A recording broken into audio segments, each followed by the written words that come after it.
if being a Muslim, if I say I'm a Muslim and it diminishes my identity, if someone tells me, oh, if you are a Muslim, you have to do this and do that, I would say, no, I refuse to do it because that goes against my humanity. I'm not going to do it. No matter what and who says that. Yes, of course I'm Assamese. There's no doubt about it. But I'm also Goalpara. I'm also an Indian. I'm also a South Asian. And I'm also a citizen of the world.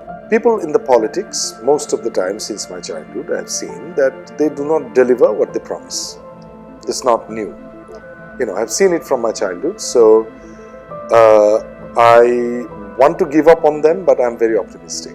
A guy from Goalpara can go and do the things that he has done, then anybody can do it.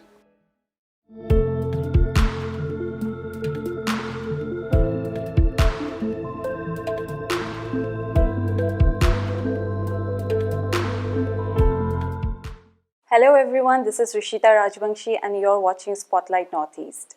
Today we have with us an artist from Assam who has not only been able to carve a niche out for himself through meaningful cinema, but for many of us he also belongs to the small yet extremely important community of artists who have been known for speaking up in favor of the right things in the right time. Sir Adil Hussain, we welcome you. Star Trek Discovery, London Film Festival, Best Actor for Pariksha in the Indo-German Film Festival, Emmy nominations for Delhi Crime. The list is unending and we congratulate you for all of the success of the projects that you have been associated with. And so before moving to any questions about acting and cinema, I want to ask you about the place that you were born and brought up in, Goalpara. The place with so many diverse ethnicities living together, with so many languages being spoken in the same region. How do you remember Goalpara? And since you also have mentioned that that's where exactly you realize the actor in you. So how do you remember Goalpara, or what does that place mean to you? Good question. I think that when I look back at my childhood, I feel very lucky that I had been born in a place where we're surrounded by so many different kinds of languages, food habits, clothings, textiles, music, dance, theater practices, folk theater practices, folk music practices. So, and my father had been an avid, I would dare to say that he was the real devotee of Tagore. And also at the same time, he had been extremely fond of Assamese literature. So, and classical music, Tagore's song, of course, but classical music like Khyal and Tumri and Drupad and all that. So, in a place like that, when you are born, and there are music groups, music bands in the town that I was born, and theater practices. Those were our seniors. They would do theater every 6 months. There will be a theater performance, and we'd go and watch it. So it was culturally extremely vibrant and accommodating, accepting. We had our share of superstitions and narrow-mindedness. Of course, we all had that. I'm sure we still have it everywhere in the world. So Goalpara is not an exception. But at the same time, because of the practice of art, there was this broad-mindedness. Like I remember offering Anjali, when we did worship Saraswati Puja. So we lit, in our house, we lit Deepavali candles. And we played Holi, and then we sang Nam Kirtan. So we grew up in a very, very kind of liberal atmosphere and ambience. Exchange of traditions. Totally, yeah. So there are people, those who would eat bamboo shoot. There are people in the same town would not have seen bamboo shoot, maybe. You know what I mean? Yes. So it's a confluence of different kinds of food habits. And then you come to know that, okay, so their habits are different. And to the point, that's the part I regret till today. The point that 12 kilometers from our house, the language they spoke, I didn't understand a word. like Rabha or Garo. The reason, most probably, as I can think of, I'm not a sociologist, but what I can think of that we look down at those languages, most probably. That's why we didn't bother to learn, and I'm not happy about it. I wish that I knew that language. They learned the languages that we spoke, Assamese, official Assamese, or the Goalpara accent, So, yeah. Yes, and speaking of your father, he was a teacher. Yes. But I have heard you mention in an interview that he gave up on his teaching job. Yes. Because of certain reasons that he was not happy with the administration, Exactly. probably. Sort of the same character arch in your Maserati Keteki movie, where the father also played the same kind of a character. And also, since you have also spent a specific amount of time of your career teaching acting, actually. You have taught at Hampi for several years. You went to The Hague. You were visiting faculty at the NSD. So, Right. how do you miss teaching, and or do Yeah. you see any difference? Like, which one would you consider to be a better profession? Although both are involved with acting, of course, the art Yes. of acting. I don't know actually which one is better. I think I love both equally. I wish there was a little more money in teaching. I would have been teaching all my life. Indeed. Because most of the things that I have learned about human beings, because acting is to do with human beings. Acting is as complex and as vast as life. Because we are constantly dealing with that. And I feel that teaching had taught me, if at all I can call sharing acting knowledge or wisdom with the other person, if I can call it teaching at all. I don't know if we can use that word. We could say that is facilitating the young actor to blossom. So you take away the obstacles instead of giving them skills. So there is a difference. Via negativa, it's called. Via negativa means you take away the things. The metaphor is used by one of my most revered acting philosopher. His name is Jerzy Grotowski. He's a Polish-born person. He uses this metaphor from sculpting. He says that teaching or acting is like the unnecessary part which we have. We take that away. Like there is a piece of rock or a wood. The murti, the statue is there, or whatever you want to make it is inside the rock. Yeah. You take away the not Carving the required rock into the parts. figure. So you throw away the parts, and the statue or the work is revealed. So acting is like that. You take away the things which blocks you from expressing yourselves, which sort of becomes hurdle, or it becomes obstacle in your path to give full expression and to become vulnerable completely. So your defenses are all gone, and you are completely emotionally, psychologically, you are naked in front of people, so that people can see through you. You also speak of certain vocal techniques while acquiring the skill of acting. You also think of up close the camera, the better it is. I think that's how you probably talk about. You talked about it in an interview. I'd rather have you speak about it. So all these skills, which are so important to nourish the actor in you, to let the actor come out of you.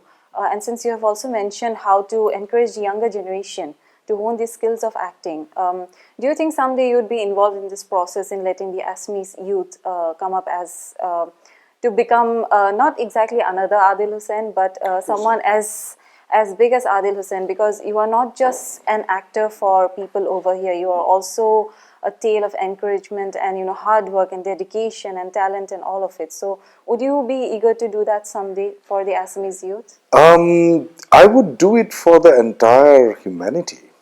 See, once you realize that one identity, yes, of course I'm Assamese, there's no doubt about it, but I'm also Goalpara, I'm also an Indian, I'm also a South Asian, and I'm also a citizen of the world, as Bhupendra had said, Moa Jajabor. But at the same time, he sang that song in Assamese. So my root cannot be taken away. No matter, nobody can steal that away. Of course, there is no question about it. But I feel that teaching or imparting or working in a particular place, like I'm in Delhi now, I operate out of Delhi, I'm based in Delhi. That does not take away from the fact that I'm from Assam, and I'm constantly in touch with Assamese activities of the community here. My intention for the near future would be that I would engage with students. I do not want to make Assamese people lazy by coming here. If anybody is interested who wants to learn the way without any support, financial or emotional mostly support, if a guy from Goalpara can go and do the things that he has done, then anybody can do it. Yes, when in the process, if somebody needs my help, I'm there. Not to recommend the person's name. A lot of people come to me and say, "Can you recommend my name?" No, I don't recommend my son. I would not recommend my brother. I love him. That does not mean that I will recommend you. You have to be worthy to be recommended. Talent doesn't come with It's so recommendation. important that one should not give something on a platter to the other person. That is the last thing that one should do to the other person. The person must seek and seek hard. The person must seek to the point that his desperation or her desperation becomes so huge that the right person and the right books and the right situation will be created by the universe. That's what I believe in. So I don't want to come and do something for Assam.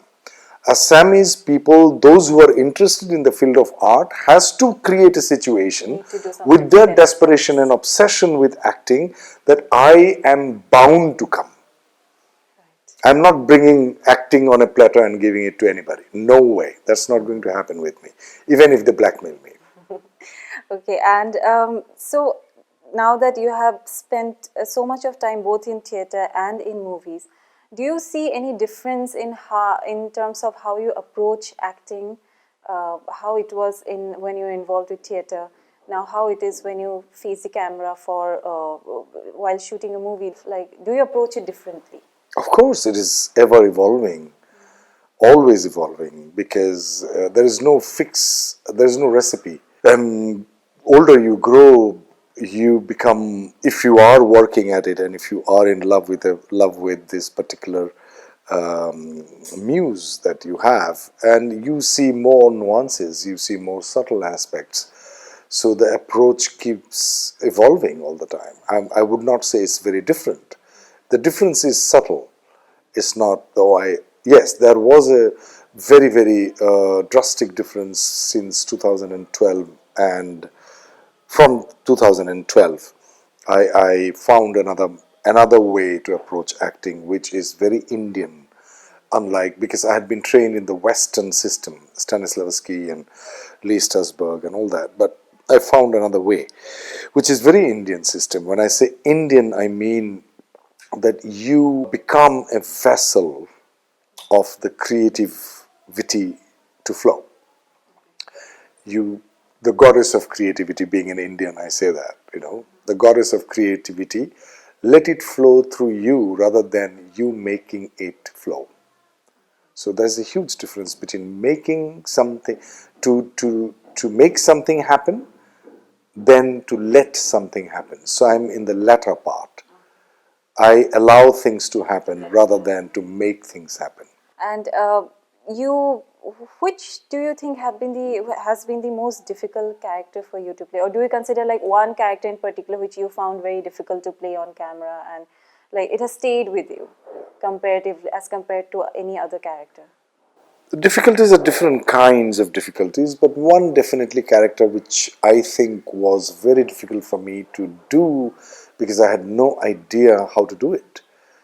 And that was a film called Sunrise. Arunoday is a Marathi film. And I felt that to play a father who is a police officer whose daughter was kidnapped 10 years ago when she was 10 years old. So the pain, the trauma, the absolute misery that the father had to go through, being a police officer, you could not find your own daughter. How disgraceful is that? How humiliating is that? And the mother had gone, she has lost her mental balance to deal with that at the same time. So I didn't know how to play that. So that's the time, first time in my life, I adopted the Indian method that I didn't know. Now you help me. You just let it flow. Yeah. So, and it happened. And thankfully, that I had the courage not to have a plan B. I depended completely on plan A, and that was that I don't know. So let things happen, and it happened. And I got one of the best reviews in the world. It went to Tribeca, which is one of the most prestigious film festival in the United States. And I got a fantastic review from two fantastic reviews from the most prestigious magazines of the world called The Variety and the Hollywood Reporter. And so I realized that, oh, okay, so it is working. So I got that inspiration after receiving the reviews that means this method, not a method, this approach, it works when you don't know. But of course, your vessel has to be ready. Yeah. Your vessel has to be trained enough to receive the impulses which you don't know that you had it. So that does not mean your work becomes less, but your work becomes more because you're constantly fighting the fact that you are not entertaining all the brilliant ideas which are coming to your mind. Not to think about how to do it is one of the most difficult thing to do. Indeed. Yeah. And is there any particular director that you have been wanting to work with or you want to work with in future? Someday, if there is anyone. Not anyone, several. Yes, Yeah. so there are different kinds of directors, those who Yeah. are equally good in different ways. Some regional So there cannot be cinema. one. I mean, Yeah. that question I had been asked before, but then I realized that it is not possible for anybody to pinpoint. Maybe some people may pinpoint, but for me, I have worked with people like first-time director like Subhashish Bhutiani, who directed and wrote Mukti Bhavan, and Prakash Jha, who directed Pariksha, and then Ang Lee, who directed Life of Pi. There are so many. Gauri Shinde, who directed, English Vinglish. So these are all beautiful, fantastic You've covered directors. a wide spectrum. It's a of huge spectrum of directors. directors. First-time director from Meghalaya called One Friend Dingdo. They are all brilliant directors in different ways. So it is unfair on me and on those people who had given me so much of experiences to say, oh, this is the only director I would like to work with. That's not fair. Slightly moving away from cinema and art Yes. and acting, I wanted to ask you the question about.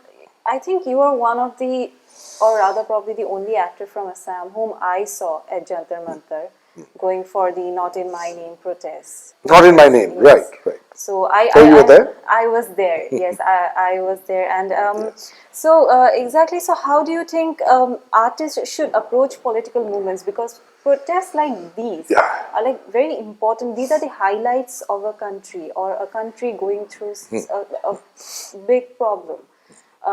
Given that you would know how artists approaching political movements in Assam created quite controversies towards the later part of what has been going on recently. So, how do you think that artists should approach political movements, whether it's in Assam or in Delhi or Anyway, anywhere? I know. I don't know how one should approach, but what I perceive, that much I can say. I don't. I'm not in a position to advise anybody at all, unless they're acting Or students. how do you? How have Yeah, you seen how it? would I? I feel that artist's role, or my role as a practitioner of art, is to bring people together. That's my job. Because the other bunch of people, those who are doing politics or bureaucrats or military or police people, they have assigned job. People in the politics, most of the time since my childhood, I have seen that they do not deliver what they promise. It's not new. Yeah. I've seen it from my childhood, so I want to give up on them, but I'm very optimistic. My job, the role of an practitioner of art, is to allow and help people to see different points of views. Now, you might have a completely different ideology than me, but that does not mean that we cannot have a cordial chat. And without the dialogue, proper dialogue, even if I don't tell you, even if I don't articulate in words, if I even think that you know less than me, that feeling is going to transmit. That's how actors act, because actor feels it and it gets transmitted. The emotion gets transmitted to the audience. Even so, human beings are great transmitter and the human beings are great receiver. Imagine this is what we created. We are the master. It came out from here, or the entire being. This instrument has come out from this instrument. How strong and how capable is this instrument? If I have created this, I am way more capable than this. So, if I think that you are lesser than me, you will feel it. Every word of mine will be laced and will be stained and smeared with that feeling. And you will feel it. You may not show it to me because you are junior to me, you consider me blah blah blah. But when you go back home, you will look, oh, he was good, but he's pretty egoistic. And then you will say yes, maybe, but you will not really agree with me. So, artist's job is to my job is to make you feel comfortable and give you equality the way I would consider my teacher, that his job is to think I am equal to him. My job is to give him that respect. So if you and I have a discussion and I come from my high horse, and then you would listen to me, but you would not agree with me. But if I consider you equal, yes, if I consider you equal, and if I actually consider you as my equal, we'll have a discussion. And I would listen to you very carefully and try to understand where you are coming from, where the arguments are coming from. And you would equally listen to me, hopefully, that where I am coming from. Then there is a possibility of coming together. There could be a synthesis. That's the job of a practitioner of art in the society.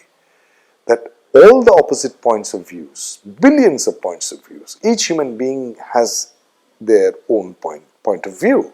7.3 billion population on the planet Earth, there will be 7.3 billion points of views. Of course, there will be differences, and that's the beauty of differences. So, in the society, when you said that, why did I go in to participate not in my name? Because yes, please don't do it in my name. I'm not in that with you. If you're doing something which you're saying because people think like that, that's why we are doing in your name, I'm not in my name at all. Of course not. So it is important sometimes to also see how courageous you are.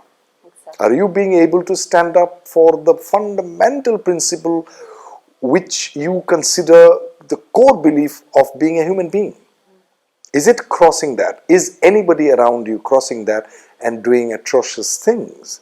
Then you have to stand up. And you should have the courage to let go of all the things that you consider precious to you. Your respect, your position in the society, your all the perks that you get, privileges, because people might misunderstand, and that is normal that people might misunderstand. But we must find a way to have a dialogue. It is important. And speaking of things on those lines, receiving hate comments or receiving hate on social media Right. for something that you spoke about. Right. regarding the floods of Assam. Right. You said, you put it very outrightly clear to on the BBC that the floods are happening every year and we do not get the attention that we should be getting. Right. And that somehow snowballed into a controversy that probably nobody expected. No, just one person I thought who had spoken. Yeah, and then it got further, like it happens on social Yeah, media. very It spread few. like And wildfire. but he or she forgot. She got or he got a lot of flakes from flags from other people as well. I think that, as I said, that everybody has the right to say. I would defend your right to say with my life as well. You have the right to say what you want to say. But be responsible when you say something. That is expected of a human being, not even as a politically conscious person. As a human being. I consider myself, my first identity is I was born as a human being, not as a squirrel. No, I'm born as a human being. That's my first identity, and any identity which diminishes my human identity, I would not respect that. If being a Muslim, if I say I'm a Muslim and it diminishes my identity, if someone tells me, oh, if you're a Muslim, you have to do this and do that, I would say, no, I refuse to do it because that goes against my humanity. I'm not going to do it, no matter what and who says that. So it is important that somebody has said something about some visuals which came and which I have nothing to do with it because BBC decided it. So somebody said something about the visuals which were shown by the BBC, which I have nothing to do with.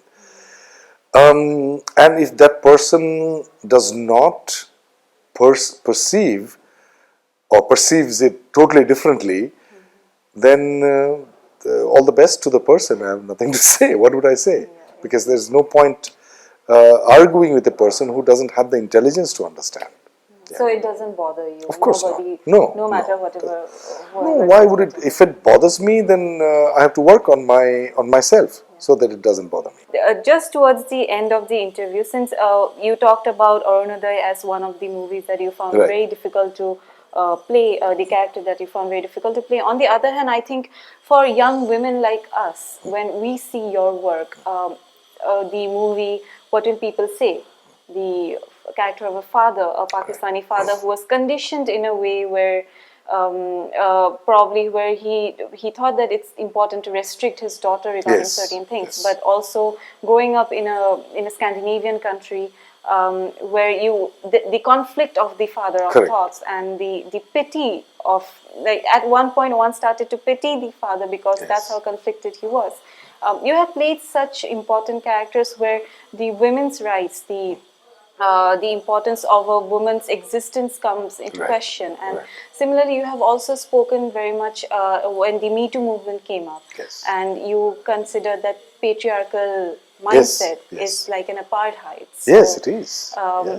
So that's why probably we need artists like you speaking up outrightly in front of everyone else. And we thank you for that. And pleasure. No, I mean, I wish I could do more. Definitely, you have a long way ahead, and we hope that your work with the sequel of Dr. Besbura goes well, and we wish you all the success, and we thank you very much for your valuable time. Thank you so much. Thank you. এয়া আছিলে আদিল হুছেইন আৰু মই ঋষিতা আপোনালোকৰ পৰা ইয়াৰ পৰাই বিদায় লৈছোঁ। চাই থাকিব স্পটলাইট নৰ্থ ইষ্ট।